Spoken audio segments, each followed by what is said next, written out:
예수님은 사역하시는 처음부터 시작해서 언제나 당신이 누구신가를 있는 그대로 선포하셨어요. 왜 우리는 뭔가의 사실을 말할 때 이거를 더 사실되게 말하려고 살을 붙이는 경우가 있죠. 손 들어보세요. 누가 좀 그렇게 하는가? 다 아니라고 생각할걸요? 그런데요, 우리 예수님은 그러지 않으세요.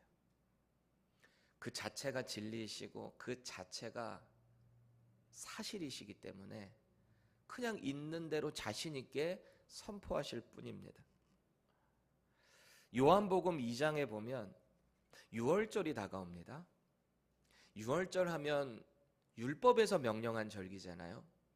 그럼 전국에 뻗쳐 있는 모든 유대인들은 예루살렘 성전으로 와야 합니다. 명령입니다. 얼마나 많은 사람들이 몰려들었겠어요.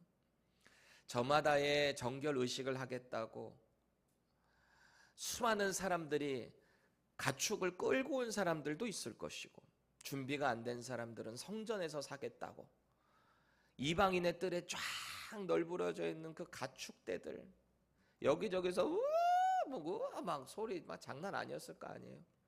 똥냄새. 하나님의 성전이 장사치들로 완전히 점거가 되어 있습니다. 예수님이 그 현장에 가셔서 어떻게 하셨죠? 채찍을 만들어 가셔가지고 동물들을 다 쳐서 내쫓아버립니다. 그리고 유대인들이 이 성전에서 성전세를 내려면 예전 아람 시대 때부터 들내던 세겔로만 내게 돼 있어요. 로마 돈으로 못 내요. 그러니까 그거 익스체인지 하겠다고 그거를 장사치하는 장사치들 상인들이 쫙 자리를 잡고 있습니다. 예수님 어떻게 하셨어요? 그 환전 상들을 다 들어 엎어버렸어요. 그리고서 소리를 지르십니다. 내 아버지의 집을 강도의 구렬로 만들지 말아라. 내 아버지의 집은 만민이 기도하는 집이다. 이방인도 와서 기도해야 한다. 너희들이 왜 이곳을 점거하고 있느냐? 그 상황을 보고 있는 종교 지도자들이 어이가 없죠. 뭐야 쟤? 이랬을 거 아니에요. 나와서 이렇게 말합니다. 당신 무슨 권세로 지금 이런 행패를 벌이는 거야? 그 권세 증명하지 못하면 가만 안 둘 줄 알아. 이랬을 거 아니에요. 그때 예수님이 충격적인 말씀을 하십니다. 그 종교 지도자들을 향해서 뭐라 그러세요? 그래, 내가 그 증거를 보여줄게. 너희들이 이 성전을 헐어 내가 사흘 만에 다시 일으킬 거야. 사람들이 수근수근 됩니다. 이거 짓는데 46년 걸렸는데 당신이 사흘 만에 3일 만에 이거를 다시 짓는다고? 어이없어 하는 거죠. 훗날 사도 요한이요, 당시 예수님의 말씀을 기록을 하면서, 그때는 이미 예수님 죽으시고 부활하시고 하늘로 승천하신 이후에 거의 AD 90년 가까운 그 타이밍에 사도 요한이 요한복음을 가장 마지막에 쓴 거거든요. 사복음서 중에서. 그래서 마태복음, 마가복음, 누가복음은 우리는 같은 뷰를 해서 봤다라고 해서 공관복음이라고 합니다. 비슷한 사건들이 적혀 있어요. 그런데 요한복음은 달라요. 왜요? 이미 있었던 내용을 이후에 보고 기록을 했기 때문에 이 다른 이야기들, 스토리들이 요한복음에 많이 기록되어 있습니다. 사도 요한이 그때 당시에 성전에서 예수님이 말씀하셨던 너희들이 이 성전을 헐어 내가 사흘 만에 다시 세울 거야, 그 말씀을 기억하며 뭐라고 말합니까? 그 성전은 바로 예수의 몸을 가리켜 말씀하신 것이다 라고 기록을 하는 거예요. 그리고 오늘 수전절이라는 성전 재봉헌 의식, 과거 셀류쿠스 왕조 8대 왕이었던 안티오쿠스 4세, 그 사람 이름이 약간 자기 교만해가지고 에피파네스라고 했다 그랬잖아요. 신의 현현이라는 이름을 갖고 있는, 스스로 자기를 신이라고 지칭했던 미치광입니다. 이 사람이 하나님의 성전을 더럽혔어요. 제우스 신전을 만들고 돼지 우상, 돼지 피를 하나님의 성전 제단에 뿌려버렸단 말이에요. 그것을 이후에 제사장 가문의 마카비라고 하는 사람이 있는데 작은 소규모의 군대로 그 셀류쿠스의 큰 군대를 맞서 싸워 결국 3년 만에 독립을 이룹니다. 저는 지금 이스라엘의 역사를 말씀드리는 거예요. 성전이 회복되었다. 이 회복된 성전을 하나님께 다시 올려드린다. 그래서 히브리어로 하누카, 그게 바로 지금 겨울에 있는, 여전히 이스라엘 사람들이 지금 성탄절 근처에 있어요. 그 사람들의 성전 봉헌식입니다. 예수님은 그렇게 유대인들이 성전 봉헌하겠다고 정결하게 회복됐다고 모여든 그 시점에 다시 한번 결정적인 선언을 하시는 거예요. 미리 당신 성전이라 그러셨잖아요. 건물 성전이 아니라 당신이 성전이 되실 것이다. 그리고 오늘 하시는 말씀도 가히 충격적입니다. 그 유대인들을 향해서 도발을 일으키게 만드는, 아주 분노하게 만드는 발언을 하시는데요. 30절 보세요. 나와 아버지는 하나이니라. 이 유대인들이 눈이 뒤집힐 말을 하고 있는 거예요. 왜 눈이 뒤집히는지 아세요? 예수님을 메시아로 믿는 믿음이 없기 때문입니다. 믿음이 있으면 아멘으로 하면 될 거 아니에요. 근데 믿음이 없으니 대적을 해야죠. 죽여야 될 거 아니에요, 예수. 앞서 예수님 죽이겠다고 유대인들은 혈안이 되어 있습니다. 종교 지도자들이 어떤 꼬투리를 잡아서라도 저 예수를 고발해서 죽이려고 지금 이를 갈고 있단 말이에요. 그래서 우리 지난 시간에 살펴봤지만 예수님을 향해서 이 종교 지도자들이 이렇게 질문했어요. 이게 유도신문이거든요. 앞선 24절에 보면 당신이 그리스도이시라면 밝히 말씀해 주세요, 이렇게 했습니다. 유도신문이에요.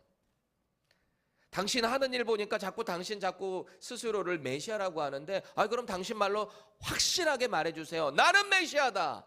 내가 바로 구약에서 예언된 그 인자다. 하나님의 아들이다. 밝히 말하라는 거예요. 왜? 그거 딱 잡아가지고 고발하려고, 잡아가려고. 예수님이 그거 모릅니까? 이 사람들 겉으로 보면은 마치 진리를 알고 싶어서, 예수님을 정말 믿고 싶어서 하는 질문으로 보일 수 있어요. 근데 예수님이 누구세요? 하나님의 아들이세요. 우리의 모든 생각과 뜻을 아시는 분이세요. 그 예수님께서 뭐라고 말씀하세요? 내가 그렇게 수많이 보여주고 말을 했는데도 너희들은 믿을 수가 없구나. 나는 내 생명을 버릴 권세도 있고 다시 찾을 권세도 있어. 모든 정황과 표적들을 말씀하시는 내용들을 보면 당신은 메시아다라는 것을 우회적으로 말씀하십니다. 왜? 거기서도 만약에 내가 메시아다 그랬다가는 아직 예수님의 때가 안 됐는데 잡히시면 안 되거든요. 이 종교 지도자들은요, 이미 마음의 결론을 내린 상태예요. 저 예수가 아무리 어떤 권세 있는 말을 한다 할지라도, 어떤 기적적인 초자연적인 표적을 일으킨다 할지라도 우린 안 믿어. 결정되어 있다라는 겁니다. 좀 더 정확히 말하면 그들의 마음에 교만, 위선이 가득 차 있었어요. 그러니 복음의 진리가 그 마음으로 들어갈 틈이 없다라는 겁니다. 여러분, 우리 신앙생활하면서 우리의 마음을 늘 점검해야 돼요. 내가 그동안에 알아왔던 그 무언가가 말씀에 비춰서 저해가 된다면 이거 당장 포기하셔야 돼요. 말씀이 우선이기 때문입니다. 우리는 언제나 그렇게 하나님의 말씀 앞에 ready to obey가 되어 있어야 된다는 거예요. 지금 이런 살벌한 상황에서 예수님이 하신 이 한마디 때문에 유대인들은 그 자리에서 바로 돌을 들었습니다.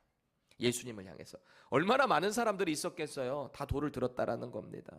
왜요? 신성모독했다고. 사람이 감히 하나님과 하나라고 이런 표현을 했기 때문입니다. 자, 그럼 우리가 반대로 생각해 봅시다. 예수님이 지금 종교 지도자들이 자기를 죽이려고 하는 이 분위기 모르셨을까요? 다 알고 계세요. 아니, 저 정도로 마음이 딱딱하게 굳어 있으면 우리 같으면 그냥 포기하고, 예수님도 그러셨잖아요. 제자들에게 어느 성읍에 가서 복음을 전하는데 그거 안 받아들여? 그럼 발에 먼지를 떨어버리고 그걸 떠나 그랬잖아요. 너희들을 받아들이지 않으면 그렇게 해 그러셨잖아요. 그럼 예수님도 그렇게 하시면 되잖아요. 지금 이게 한두 번이에요? 아니, 복음을 전해도 아무리 당신이 누구신가를 증거하셔도 믿지를 않는 걸. 뭘 더 보여달라는 거예요. 그렇잖아요. 그럼 예수님도 발에 먼지 떨고 거기 나와버리시면 그만이잖아요. 근데 왜 예수님은 굳이 이 사람들과 자꾸 마찰을 일으키는가? 고민해 보셔야 돼요. 또 이 수전절이라는 한우카는 율법에서 명령한 절기도 아니거든요. 이스라엘의 그 전통 역사 가운데 세워진 마치 절기와 같이 굳어져 버린 이 사람들의 의식이란 말이에요. 그럼 예수님은 이 율법 사실 안 따라도 그만이거든요. 근데 왜 굳이 이렇게 많은 사람들이 있는 곳에 모이는데 오셔가지고 부딪히셔야만 했는가? 왜 유대인들과 자꾸 갈등을 일으키시는 건가? 왜 그러시는 걸까요? 진리를 선포하셔야 되니까. 그 영혼들도 귀하기 때문에. 여러분, 예수님의 모든 사역의 발걸음을 한번 머리에 이렇게 떠올려 보세요. 예수님이 그동안 하셨던 모든 사역들 말이죠.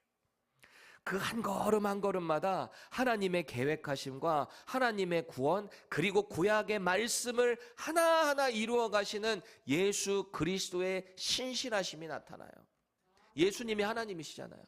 하나님 신실하시다 그랬잖아요. 신실함의 근거가 뭐예요? 약속을 지키는 거예요. 뭐 위에서? 언약 위에서. On the covenant. 계약은 반드시 이루어져야 되는 거잖아요. 무슨 일이 있어도. 그러니 구약시대 때 제사를 통해서 양자 간의 계약을 맺을 때 어떻게 했죠? 동물의 반을 쪼개버렸잖아요. 우리 아브라함 시대 때 보잖아요. 동물의 반을 확 쪼개가지고 계약하는 당사자들끼리 손을 잡고 중간을 걸어갔단 말이에요. 그게 뭘 의미한다고요? 이 계약에 있어서 지키지 않는 사람은 이 동물처럼 죽는다. 이게 엄청난 살벌한 계약 아닙니까? 하나님께서 아브라함과 그 계약을 맺어주셨다는 거예요. 내가 너에게 복을 주겠다. 내가 너의 자손들에게 엄청난 복을 줄 텐데 하늘의 별처럼 땅의 모래처럼 너의 자손들이 많게 될 거야. 너의 이름이 유명하게 될 거야. 그대로 이루신 분이시잖아요. 그러니 그 하나님의 아들로 이 땅에 오신 예수님도 똑같이 신실하게 말씀을 이루어 가셨다라는 겁니다. 예수님은 그렇게 당신이 누구신가를 자꾸 선포하셨어요. 앞선 7장에서부터 10장 25 그 초반까지 계속 초막절을 중심으로 말씀을 전하셨던 배경이잖아요. 초막절의 의식을 통해서 아침에 가서 실로암 물에 물 갖고 와가지고 들어붓는 의식이 매일 있었다 그랬잖아요. 초막절 기간 동안에. 그 현장에서 예수님이 당신을 뭐라고 말씀하셨습니까? 내가 바로 너희들에게 생명을 주는 영원한 생명수다. 너희들이 나에게 와서 이 물을 마시면 너희의 배에서 생수의 강이 넘쳐 흐를 것이다. 나는 생명의 떡이다. 나를 먹으면 너희들은 영원히 굶주리지 않는다. 영원히 너희들 목마르지 않는다. 예수님 계속 그 말씀하셨죠. 또 초막절에 하면은 이 출애굽 광야를 기념하는 거라 그랬잖아요. 그 예식 자체가, 의식이. 그래서 저녁만 되면은 큰 기둥에 불기둥을 쫙쫙쫙쫙 불을 성전 쪽으로 쫙 펴놓는다 그랬잖아요. 지펴놓는다 그랬잖아요. 그럼 성전이 밝게 되는 거죠. 그게 뭘 의미한다고요? 밤에 불기둥으로 지켜주신 하나님을 기념하는 거예요. 초막절에. 그 현장에 가셔서 예수님이 뭐라 그러세요? 당신을 가리켜? 나는 세상의 빛이다. 다 뭔가 의도를 가지시고 예수님이 사역을 하신 거예요. 우연적으로 한 게 하나도 없단 말이에요. 분명한 진리를 가지고, 분명한 팩트를 가지고 당신의 존재를 나타내셨다. 오늘도 마찬가지인 거죠. 아버지와 나는 하나다. 믿음이 없는 그들 앞에서 믿음을 가져야 한다. 오늘도 여전히 당신의 참된 양들을 부르고 계시는 거예요. 너희들이 나를 믿지 않는 이유가 뭐라 그랬어요? 예수님이? 너희들이 내 양이 아니기 때문이다 그랬거든요. 주님의 양이 아니면 예수님을 믿을 수가 없어요. 믿고 싶어도 못 믿어요. 주님이 그 마음을 열어주셔야 돼요. 주님은 오늘도 돌을 들고 있는 이 대적자들 앞에서 분명히 당신의 존재를 드러내고 계세요. 예수님이 그렇게 하셨다면 예수님의 제자인 저와 여러분들도 그렇게 하셔야 되는 거예요. 어떤 위협과 어떤 핍박과 어떤 어려움 가운데서도 예수님이 누구신가를 선포하셔야 되는 거예요. 어제 저녁에 조순자 권사님 돌아가셨다고 합니다. 우리 교회 함께 신앙생활했던 권사님이세요. 어제 재직들하고 기도회 끝나자마자 같이 갔어요. 임종 예배가 될 것 같았어요. 이미 말도 못 알아들으시고 아무 반응도 못 하세요. 집에서 호스피스 그 침대 위에 이렇게 누워 계셨어요. 담대히 말씀을 전했습니다. 말씀을 다 전하고 권사님이 이제 천국 가실 거예요. 주님이 부르세요. 이제 가셔야 돼요. 마음에 있는 모든 것 다 떨쳐버리시고 주님의 품에 안긴 그 기쁜 상상만 하세요. 주님 보이실 거예요. 이제 거기 믿음으로 걸어가시면 돼요. 말씀을 다 마치고 사람은 흙으로 왔기 때문에 결국 흙으로 돌아가요. 그리고 그곳에 있었던 딸과 남편을 위해서 말씀을 다시 전했어요. 예수님 잘 믿어야 합니다. 우리는 다 돌아가게 되어 있습니다. 기도하고 축도를 했는데요. 아무 반응도 못 하시는 조순자 권사님이 눈물을 쭉 흐르시더라고요.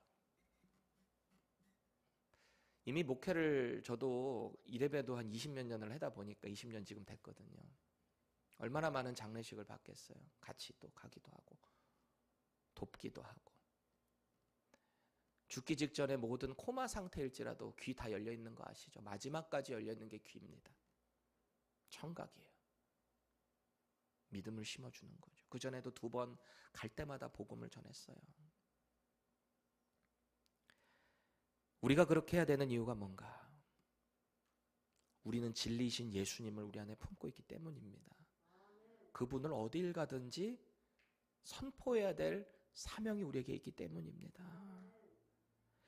오늘 예수님이 당신이 진리 되심을 선포하는 이 본문을 통해서 우리의 마음에 좀 찔림이 있으면 좋겠어요. 예수님은 어떻게 돌을 들고 있는 대적자들 앞에서도 당당하게 당신을 선포하셔야만 했는가?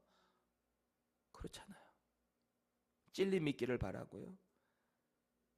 지금도 우리를 포기하지 않고 저 죽어가는 영혼들 끝까지 구원하기 원하시는 주님의 마음이 저와 여러분들에게 심겨지기를 축원합니다. 오늘 우리는 예수님을 통해서 2가지의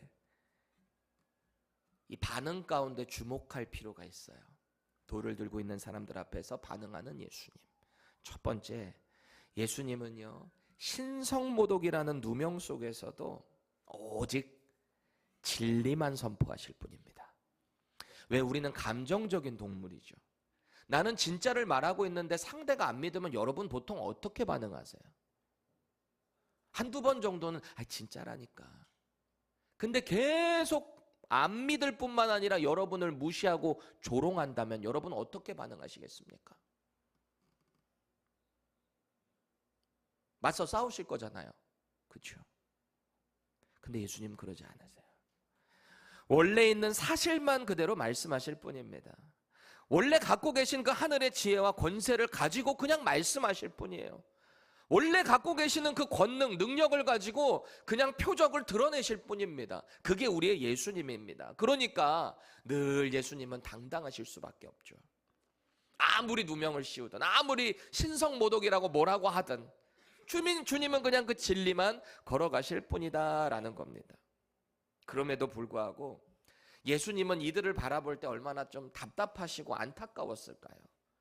진리를 선포하는데 그걸 믿지 않으니. 정말 내 말을 믿어주지 않는 사람에게 반응한다는 게 쉽지가 않아요. 여러분 그런 거 경험해 본 적 있으세요? 이런 일이 실제로 일어날 수 있는지는 모르겠는데 기분 좋은 상상 한번 해봅시다. 여러분들이 길을 걸어가고 있는데 로또를 발견했습니다. 버려져 있어요. 근데 보니까 마침 딱 이번 주 거예요. 혹시 모르니까 그냥 들고 와서 나중에 발표되는 걸 확인을 해봅니다. 그런데 웬걸요? 내가 1등에 당첨이 돼버렸어요. 기분 좋은 상상이죠? 여러분이 1등에 대한 감이 잘 안 오니까 제가 이걸 또 검색을 해봤습니다. 현재 이 로터리가 복권이 얼마가 1등인가? 1등 로또 회사가 지금 메가 밀리언이라는 회사가 있대요, 미국에. 저는 한 번도 안 해봐서 모르겠어요. 사라는 얘기 아니에요. 광고하는 거 아닙니다. 2026년 3월 초 이번 달 기준으로 지금 상급 누적액이 496 million입니다.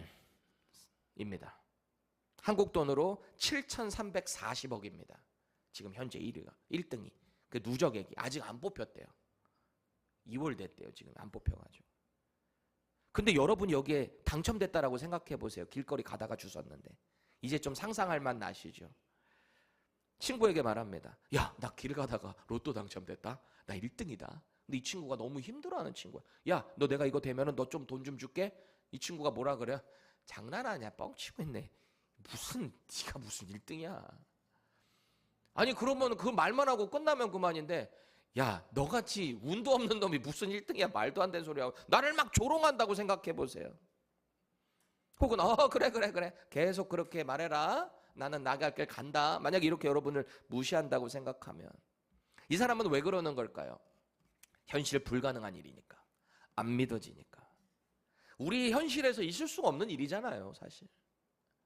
아무리 말해도 믿어주지 않으니까 약이 오른 이 당첨된 사람이 무슨 생각을 하겠습니까? 그래, 네가 믿던 말건 상관없다. 너 내가 도와주려고 했는데 두고 봐라. 이럴 거 아닙니까? 이걸 바꿔서 생각해 보면 이 당첨된 사람의 평소의 모습도 좀 우리가 돌아볼 필요가 있다. 평소에 얼마나 신뢰가 없었으면 이런 대우를 받는가? 여러분이 진실을 진실되게 말하려면 평소에도 진솔할 필요가 있습니다. 그래, 난 참 오늘 감사한 게 오늘 아파서 못 나오는 지체들의 자리에 보상 형제님이 오셔서 보상이 되고 우리 교회에 진실한 삶을 살아야 되는데 마침 우리 교회 협동 목사님이 진솔 목사님이 있잖아요. 얼마나 감사한지 모르겠어요. 우리에게 자꾸 이렇게 도전해 주는 느낌인 것 같아요. 여러분, 진솔되게 사십시다. 복음을 가진 자들은 진실해야 돼요. 내 삶이 진실해야 내가 뭔가를 말할 때도 거기에 크레딧이 담기는 거예요. 하물며 우리 예수님은 그 진리 자체신 분이시잖아요. 평소에도 늘 진리만 선포하셨던 그분이세요. 말로 설명할 수 없는 이 기적들을 얼마나 많이 일으키신 분입니까? 그런데 오늘도 유대인들은 예수님의 진리되게 보려고 하는 마음이 전혀 없습니다. 그냥 자기들의 생각뿐입니다. 내가 안 믿어지니까 그냥 너는 신성 모독하는 자가 되어야 해. 너는 이단자야. 이겁니다. 자기의 마음에 열 마음은 하나도 없어요. 그냥 네가 무조건 잘못됐어. 잘 생각해 보세요. 우리가 분열되는 뭔가 다툼이 일어나는 그 장소에 상대에 대한 말을 들어줄 여유가 있는가? 그 룸을 꼭 만드셔야 돼요. 여유를 만드셔야 된다라는 겁니다. 이 유대 종교 지도자들은 그거예요. 너는 죽어야 돼. 왜? 신성모독자니까. 그래야 우리가 맞는 게 증명되는 거야. 이겁니다. 예수님이요, 눈 하나 깜짝 않고 유대인들에게 답변하세요. 32절 33절 같이 읽습니다. 시작. 예수께서 대답하시되 내가 아버지로 말미암아 여러 가지 선한 일로 너희에게 보였거늘 그 중에 어떤 일로 나를 돌로 치려 하느냐? 유대인들이 대답하되 선한 일로 말미암아 우리가 너를 돌로 치려는 것이 아니라 신성 모독으로 인함이니 내가 사람이 되어 자칭 하나님이라 함이로라. 지금 유대인들에게 예수님의 발언은요, 율법에 있어서 지금 네가 한 발언은 가장 큰 죄야. 그래서 우리가 다 돌로 든 거야. 네가 착한 일 선한 일 병 고쳐주고 그것 때문이 아니야. 너는 지금 한 말 자체가 엄청난 죄야. 넌 지금 죽어야 돼. 이겁니다. 이게 왜 큰 죄인가? 레위기 24장 16절 보세요. 여호와의 이름을 모독하면 그를 반드시 죽일지니 온 회중이 돌로 그를 칠 것이니라. 거류민이든지 본토인이든지 여호와의 이름을 모독하면 그를 죽일지니라. 아멘. 출애굽하는 이스라엘 백성들에게 하나님께서 모세를 통해 직접 주신 율법이에요. 이스라엘 사람들은 말할 것도 없고요, 하나님의 이름을 모독한다는 거. 여기서 말하는 거류민이 누구냐? 나그네들이에요. 외국인들이란 말입니다. 이스라엘이 아닌 이방인들이라 할지라도 하나님의 이름을 감히 모독해 돌로 쳐 죽이라는 거예요. 이게 하나님의 명령입니다. 지금 유대인들이 예수님의 발언을 듣자마자 돌을 들은 이유가 바로 여기에 있는 겁니다. 그런데 문제는 뭔가? 예수님은 언제나 사실과 진실만 말씀하셨는데 이 사람들이 믿지 않는 게 문제인 거죠. 그렇죠? 앞서 예수님이 진단해 주셨죠? 너희들이 나를 안 믿는 이유는 뭐다? 내 음성을 못 듣는 이유가 뭐다? 내 양이 아니기 때문이다. 아무리 당신의 존재를 드러내시고 선포하시고 다 이르시기까지 해도 이 사람들은 여전히 그냥 예수님은 이단자일 뿐입니다. 신성모독하는 이단의 주동자일 뿐입니다. 안타깝죠. 이 사람들은요, 예수님을 향해서 신성모독이라는 말을 이 외에도 참 많이 했어요. 왜? 안 믿어지다 보니까. 누가복음 5장에 보면은 여러분 잘 알고 있는 사건이 있습니다. 침상에 친구 들고 와가지고 중풍병자 이렇게 예수님 앞에 내려놓잖아요. 예수님이 그 함께 온 그 사람들의 믿음을 보고 그래 소자야 네가 구원을 받았다 이런 말씀을 어떤 표현으로 하시는가? 누가복음 5장 21절 같이 읽어볼게요. 시작. 서기관과 바리새인들이 생각하이르되 이 신성모독하는 자가 누구냐? 오직 하나님 외에 누가 능히 죄를 사하겠느냐? 왜 이 사람들이 이 말했는지 아세요? 예수님이 내 죄 사함을 받았다 그랬거든요. 아니 병 걸려가지고 왔는데 예수님은 너 죄 사함 받았다 소자야 네 죄 사함 받았다 그러셨거든요. 그러니까 종교 지도자들이 당연히 이렇게 반응할 수밖에 없는 거죠. 감히 자기가 하나님도 아니면서 무슨 죄를 사해줘. 내 죄를 사하노라. 어떻게 하나님도 아닌데 그걸 할 수 있냐 이겁니다. 또 예수님이요 십자가에 달리시기 직전에 결국 고발되시고 붙잡히셔서 사내들인 공회, 이스라엘 최고 종교 재판기구라 그랬잖아요. 보통 여기 들어가면은 죽어서 나오거나 크게 집행을 당할 일에 처합니다. 왜? 종교 재판기구거든요. 뭐 상 받을 일 해서 그 앞에 가겠습니까? 죽는 거예요. 그때 예수님께서 그 높은 사람들, 종교 지도자들 앞에서 당신이 누구신가를 정확하게 선포하시는데요.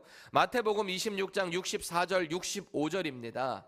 예수께서 이르시되 내가 말하였느니라. 그러나 내가 너희에게 이르노니 이후에 인자가 권능의 우편에 앉아 있는 것과 하늘 구름을 타고 오는 것을 너희가 보리라 하시니 이에 대제사장이 자기 옷을 찢으며 이르되 그가 신성모독하는 말을 하였으니 어찌 더 증인을 요구하리요? 보라 너희가 지금 이 신성모독하는 말을 들었도다. 아멘. 네가 하나님의 아들이야? 이렇게 말했을 때, 네가 그리스도라고 했을 때 여기서는 당당하게 말씀하세요. 네가 말 잘했다. 인자가 구름 타고 오는 거 너희들 보게 될 거야. 유대 종교 지도자들은요 스스로 율법에 정통하다, 우리는 전문가다, 프로페셔널이다 믿고 있는 사람들입니다. 이 종교 지도자들에게 예수님이 지금 어떻게 비춰지고 있는가를 잘 보세요. 자기들만 거룩한 거예요. 진짜 율법의 완성으로 오신 예수님을 눈앞에서 보고 있으면서도 참람하다, 신성모독했다, 저거 당장 죽여야 된다, 더 이상 무슨 핑계가 필요하냐. 그렇게 예수님 십자가에 달리시게 되는 거 아니에요? 로마에 의해서, 빌라도에 의해서. 왜? 자기네들은 사형 법이 없거든요. 이 권리, 어토리티가 없거든요. 로마만이 사형을 집행할 수 있거든요. 그러니 빌라도에게 데리고 간 거예요. 계속 저 죽여야 된다, 죽여야 된다. 예수를 십자가에 박아라. 안타까운 인생 아닙니까? 그럼에도 불구하고 예수님은 그 사명의 자리를 묵묵히 걸어가셨어요. 신성모독이라고 조롱하고 죽이려고 하는 그 사람들 앞에서도 묵묵히 길을 걸어가셨다. 우리도 배워야 하지 않겠습니까? 예수님의 제자라면. 지금 당장 우리는 그거 무서울 수도 있어요. 아, 내가 그거 어떻게 그렇게 할 수 있을까? 아니요. 주님이 때가 되면, 그렇게 해야만 되는 상황이 되면 성령이 저와 여러분들에게 능력 주실 겁니다. 그럼 우리도 예수님처럼 하게 될 겁니다. 믿으시기 바라요. 두 번째, 우리가 예수님의 이 모습을 통해서 주목해야 될 것인데요. 예수님은 그 돌을 든 사람들의 위협 앞에서도 오직 말씀과 표적으로 자신을 증거하셨어요. 말씀과 표적. 34절입니다. 예수께서 이르시되 너희 율법에 기록된 바 내가 너희를 신이라 하였노라 하지 아니하였느냐 그래요. 돌을 들고 위협하는 사람들 앞에서 예수님은 물러서지 않으셨어요. 진리를 말씀하세요. 말씀을 선포하고 계신다라는 겁니다. 오히려 유대인들이 더 잘 알고 있을 법한 그 구약 말씀을 인용하세요. 그래서 당신이 누구신가를 더 선명하게 드러내고 계신다라는 거예요. 여러분 막 뭔가 분쟁이 일어나고 교회 안에서 어려움이 있을 때 우리가 개인적인 의견, 내 주장 이거 맞세우면 답이 안 나와요. 그건 다 달라요. 그럴 때 우리는 뭘로 돌아가야 된다? 말씀이요. 말씀이 우리에게 뭐라고 얘기하고 있는가를 정확히 보고 그 말씀을 기준으로 각자 다시 생각을 해야 되는 거죠. 완전히 다 맞을 수는 없으니까, 사람은 실수할 수 있는 거니까 그렇죠. 예수님이 오늘 이 종교 지도자들을 향해서 인용하신 구약의 말씀은 어디인가? 시편 82편 6절 말씀입니다. 같이 한번 읽어볼게요. 내가 말하기를 너희는 신들이며 다 지존자의 아들들이라 하였으나, 이 시편 기자가 이런 말씀을 해요. 지금 이 말씀은 뭘 의미하는가? 이 신들은 누구인가? 하나님이 세우신 재판관들, 하나님의 종들로 대리하는 그 주의 종들을 이야기하고 있는 겁니다. 하나님의 권위를 대신해서 판단하는 사람들이에요. 제사장들이 될 수도 있겠고 재판관들이 될 수도 있겠죠. 이 사람들은 이스라엘 백성들을 하나님의 법 아래에서 다스리는 사람들입니다. 그러니 하는 것은 사람이 하는 것 같지만 결국은 누구의 권세를 가지고 하는 거예요? 하나님의 권세를 가지고 하는 거다라는 겁니다. 그러니 이 사람들이 사사로운 감정을 가지고 그 일을 하면 될까요? 안 될까요? 안 되죠. 하나님의 사람들이기 때문입니다. 하나님의 대리인이기 때문에 하나님의 신적 권능을 갖고 있다라는 거예요. 그래서 극단적으로 뭐라고 표현을 하고 있냐? 신들이라는 표현까지 들어갔다라는 겁니다. 신들이에요. Gods라고 번역이 돼요. 히브리어는 엘로힘스라고 돼 있어요. 엘로힘은 오직 한 분 하나님이세요. 근데 그 엘로힘스, Gods라고 되는 것은 이 세상의 우상을 말하는 게 아니라 하나님의 권능을 갖고 하는 하나님의 사람들, 마치 그들을 신들이라고 칭하지 아니하느냐, 이 말씀을 근거로 반박하고 계신다라는 겁니다. 예수님이요, 이 논리를 더 확장시키시는데요, 결정적인 당신의 존재가 누구신가 선포하세요. 35절 36절 다시 읽습니다. 성경은 패하지 못하나니 하나님의 말씀을 받은 사람들을 신이라 하였거든 하물며 아버지께서 거룩하게 하사 세상에 보내신 자가 나는 하나님의 아들이라 하는 것으로 너희가 어찌 신성모독이라 하느냐. 아멘. 하나님의 법 가지고 하는 사람도 신들이라고 했는데 나는 하나님의 아들이거든. 이 땅에 하나님이 나를 거룩하게 해서 이 땅에 보낸 자거든. 근데 내가 나를 가리켜 내가 하나님의 아들이다 하는데 너희들이 왜 나를 신성모독이라고 하지? 율법이고 말씀의 완성으로 오신 그분을 대적할 수가 없어요. 법으로만 봐도 논리적으로 상대할 수가 없어요. 왜? 예수님은 그 말씀 자체이시기 때문입니다. 머리로 막 굴려봤을 거 아니에요. 이거를 어떻게 디베이트를 이어나가야 되지? 어떻게 논리적으로 짓눌러야 되지? 안 돼요, 안 돼. 왜? 그 말씀을 주신 분 자체가 하나님이시잖아요. 성령의 감동으로 시편 기자를 통해, 그리고 지금 이 순간에 이들에게 말씀하시는 분, 그분이 바로 하나님, 하나님의 아들 예수님이다라는 겁니다. 재판관이나 선지자들도 하나님의 권위를 대행하는, 그것을 의미하는 신들로 불렸다면 하늘로부터 오신 하나님의 아들은 그들과 비교할 수가 없죠. 그러니 신성모독이 아니다라는 겁니다. 그리고 예수님이요, 분명한 당신의 메시아 되심을 또 증명하세요. 38절 보세요. 내가 행하거든 나를 믿지 아니할지라도 그 일은 믿으라. 그러면 너희가 아버지께서 내 안에 계시고 내가 아버지 안에 있음을 깨달아 알리라 하시니. 이 정도면 좀 믿을 법도 하지 않나요? 이 정도면. 아니 예수님이 보여주신 표적 얼마나 많았어요 그동안에. 각 성읍에서 수많은 사람들 병자들 고쳐주셨습니다. 귀신을 내쫓아 주셨습니다. 말 못하는 자, 문둥병 걸린 자, 심지어 죽은 자까지도 살려주신 분이 예수님이세요. 아니 이보다 더 큰 표적을 어떻게 보여줘야 되는 거예요? 그래서 오늘 예수님이 이렇게 말씀하시는 거예요. 얘들아, 너희들이 내 말을 믿기 어려우면 내가 행한 그 표적이라도 믿어보지 않을래? 얼마나 따뜻한 주님의 초청입니까? 여러분, 지금 이들의 문제점이 뭘까요? 유대 종교 지도자들의 문제점. 하나님의 말씀을 제대로 믿지 않아요. 분명히 본 메시아의 표적도 믿지 않습니다. 분명히 봤음에도 불구하고 장로들의 유전을 거부하는 것, 그런 말씀을 다 거부해버려요. 진짜 말씀이 선포되는데 장로들의 유전에만 붙어있다. 그게 진짜 율법이 아닌데. 그 수많은 기적적인 능력은 예수님을 가르쳐 저거 사탄의 힘 빌려서 했지, 안 받아들이려고 하니까 뭐든지 다 아닌 거예요. 마음이 딱딱하게 굳어져서. 그러니 증거가 부족한 게 아니라 마음이 닫혀있는 게 문제다. 믿음이 들어갈 틈이 없어요. 저와 여러분들의 믿음은 어떻습니까? 우리의 마음의 상태는 어떤가요? 하나님의 말씀이 들어갈 틈이 있나요? 아니면 나의 종교적 습관과 나의 생각과 경험으로 꽉 차 있지는 않나요? 놀라운 사실은 예수님은 그 어떤 생명의 위협 가운데서도 당신의 길을 걸어가시는 거예요.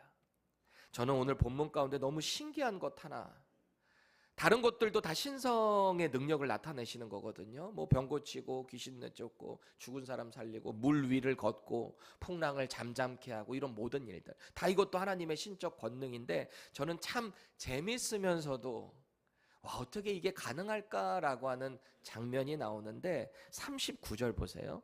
그 손에서 벗어나 가시니라. 지금 사람들이 다 돌 들고 죽이려고 하고 있어요. 예수님, 나와 아버지는 하나이다 말씀하셨어요. 그렇죠? 그리고 당신의 존재에 대해서 계속 선포하셨어요. 너희들이 나를 못 믿겠으면 표적을 보고라도 믿을래? 계속 말씀하셨어요. 지금 까딱 한 말씀만 더 하시면 이제 돌 맞기 일보 직전이신 거예요. 막 안에서 이제 유대인들 화가 나가지고 죽이려고 하는 일보 직전인데, 아니 그 상황에서 예수님은 그 손에서 벗어나시니라. 예전에 누가복음에도 보면은 예수님이 신적 권위를, 능력을 말씀하셨을 때 사람들이 예수님을 우르르 몰고 가서 낭떠러지에 떨어뜨려 죽이려고 했거든요. 그때도 예수님이 슥 그 자리를 피하여 가시니라. 너무 재밌지 않아요? 지금 사람들에게 둘러싸여 있는데 그 자리를 어떻게 쑥 피해서 가세요? 저는 여기에도 신적 권능이 있다라고 믿습니다. 그냥 어떻게 벗어나요? 싹 다 둘러싸여 있는데. 근데 주님은 언제나 당신의 때를 정확히 아시고 어떻게 피해야 되는지까지도 다 알고 계시는 분. 그러니 당당하실 수밖에요. 그렇게 예수님은 자신을 죽이려 하는 유대인들을 피해 가세요. 요단강 건너편 베다니로 지역을 옮기십니다. 베다니가 두 개 지역이 있어요. 예루살렘 가장 가까운 1점 몇 마일밖에 안 되는 곳에 여러분 잘 아는 나사로, 마르다, 마리아가 있는 그 베다니가 있어요. 그리고 요단강 건너편으로 가는 거기에 베다니가 또 있는데, 여기에서 누가 사역했던 곳이다? 침례 요한이 여기서 사역했던 곳이다. 여기를 지리적으로 보면은 예루살렘으로부터 최소 20마일 이상 떨어졌습니다. 걸어가셔야 됐을 거 아니에요.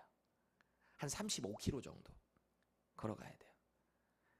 당시의 지형, 고도 이런 거 다 생각하면, 유대 그 광야 지역 다 생각하면 적어도 하루 반에서 이틀 걸렸을 거리입니다. 지금 우리가 본문을 보니까 그냥 이동하셨구나, 금방 어디 옆 동네 간 것처럼 보이지만 주님은 더 이상 이제 예루살렘 성전 안에 계실 수가 없는 상태가 된 거예요. 왜? 유대인들이 돌로 치고 죽이려고 하니까. 근데 예수님 무서워서 피하신 게 아니죠. 십자가의 사명을 이루시기 위한 과정으로 잠시 몸을 숨기신 것뿐이다. 그런데 박해를 피해서 여기로 왔거든요. 놀라운 일이 일어납니다. 많은 사람들이 그곳까지 예수님을 찾아왔다라는 거예요.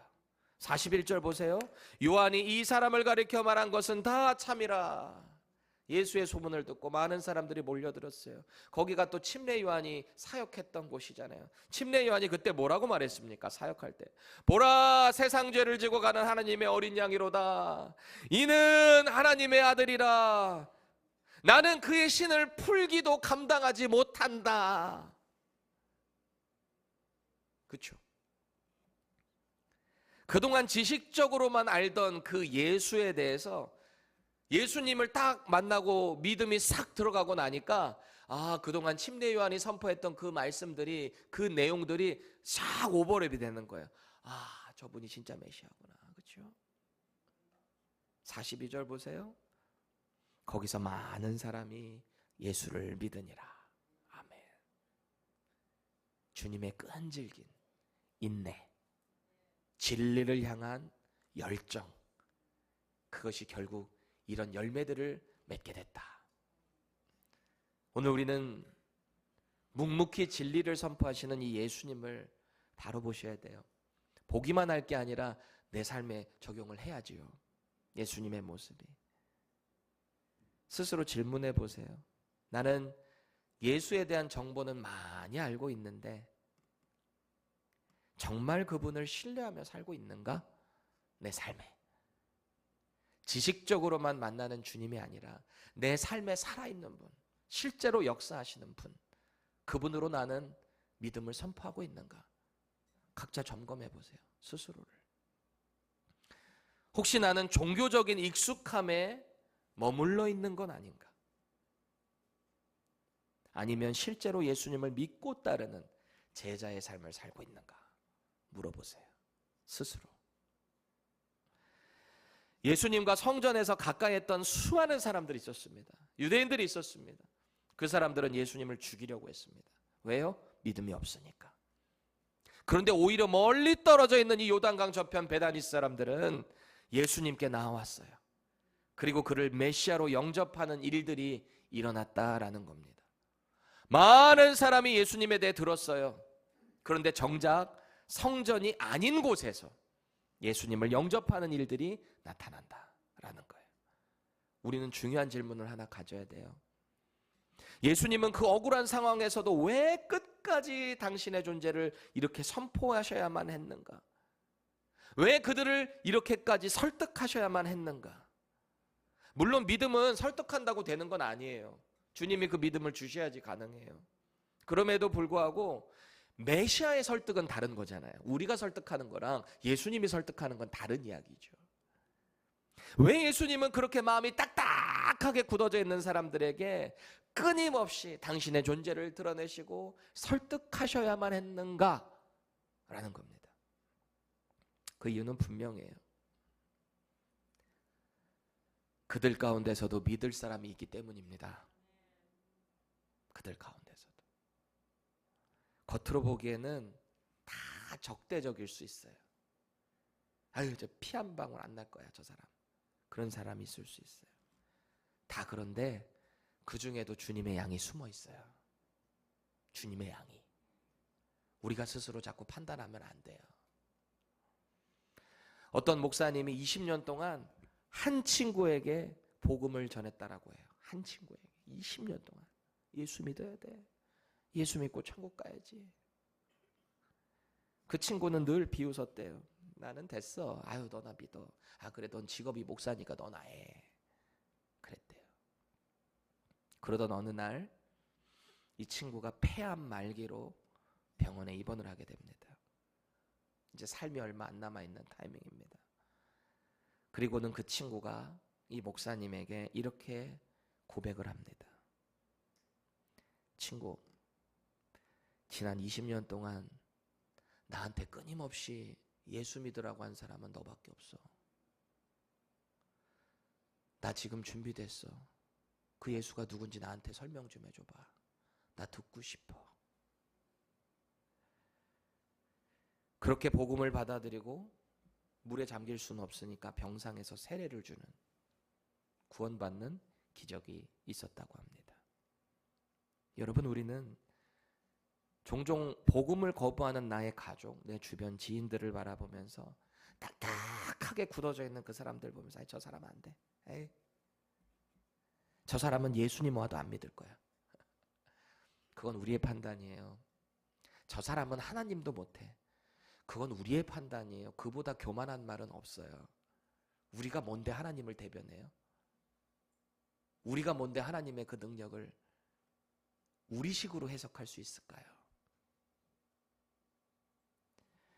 혹시 주변에 복음 전하는데 포기해버린 사람 계십니까? 포기하지 마세요. 계속 해야 될 것만 하세요. 전하세요. 그분의 사랑을 전하세요. 오늘 예수님이 끝까지 돌을 든 사람들 앞에서도 복음을 선포했던 사람들처럼 여러분들도 그렇게 살아내시기를 바랍니다. 주님은 진리를 전하는데 돌을 들고 있는 사람들 앞에서도 이 복음을 멈추지 않았어요. 내 말이 믿어지지 않으면 차라리 표적을 보고라도 나를 믿어라. 이렇게 설득하셨어요. 예수님은 끝까지 진리를 포기하지 않으셨습니다. 돌을 들고 있는 사람들 앞에서도 끝까지 진리를 선포하셨어요. 그렇다면 오늘 주님은 저와 여러분들을 향해서도 이렇게 말씀하시는 겁니다. 억울해도, 답답해도, 시련 가운데 있어도 나를 증거해라. 열매는 내가 맺는다. 오늘도 이 약속 굳게 붙잡기를 바랍니다. 그래서 어떤 위협 가운데서도 예수님의 증인으로 복음을 전하며 살아가는 저와 여러분 되시기를 축원합니다.